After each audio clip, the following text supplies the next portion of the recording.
ఓం శ్రీ గణేశాయ నమః. శ్రీ గురుభ్యో నమః. శ్రీమాత్రే. ఓ శివ, ఒక్క నమస్కారముతో నా ఇంద్రియాలన్నీ విస్తరించి ఈ ప్రపంచాన్ని నీ పాద సన్నిధిలో స్పృశించని.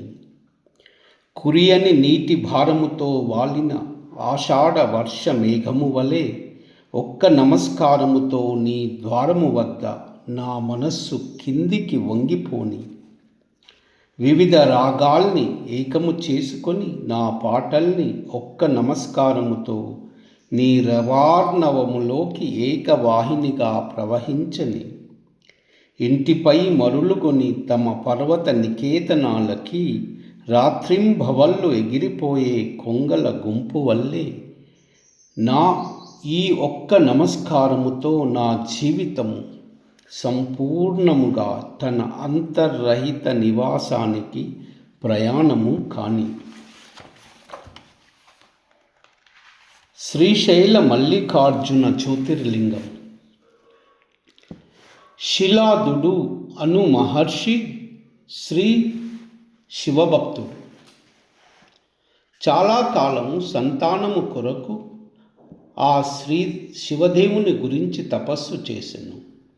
ఆయన తపమునకు మెచ్చి శివదేవుడు దర్శనము ఇచ్చి 2 కుమారులను అనుగ్రహించని. వారే పర్వతుడు, నందికేశుడు.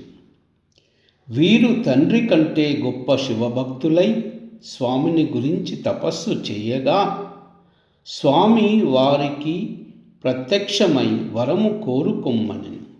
నందికేశుడు తనను స్వామివారి వాహనముగా అనుగ్రహించమని వేడుకొనెను. పర్వతుడు స్వామివారు ఎల్లప్పుడూ తన మీదే కొలువుండుమని వేడుకొనెను. పర్వతుడు స్వామివారు ఎల్లప్పుడూ తన మీద కొలువుండుమని వేడుకొనెను.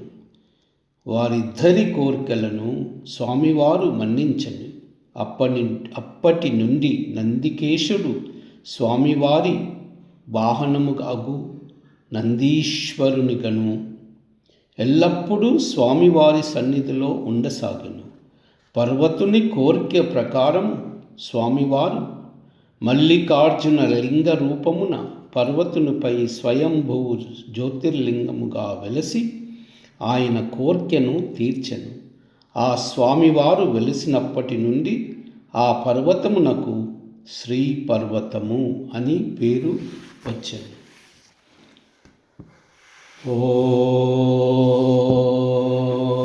ఓం నమః శివాయ.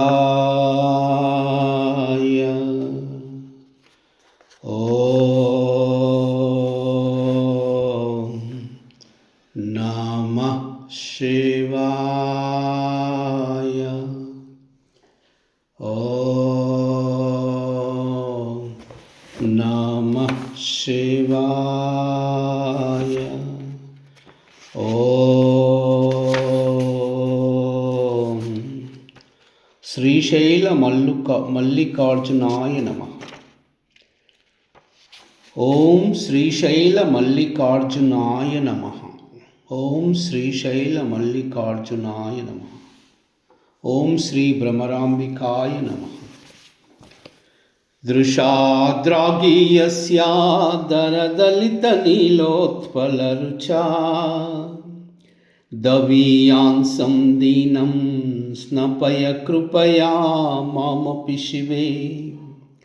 అనేనాయం ధన్యో భవతి నచతే హానిర్యతా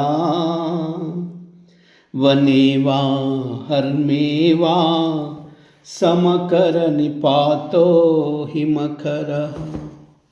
సర్వమంగళ.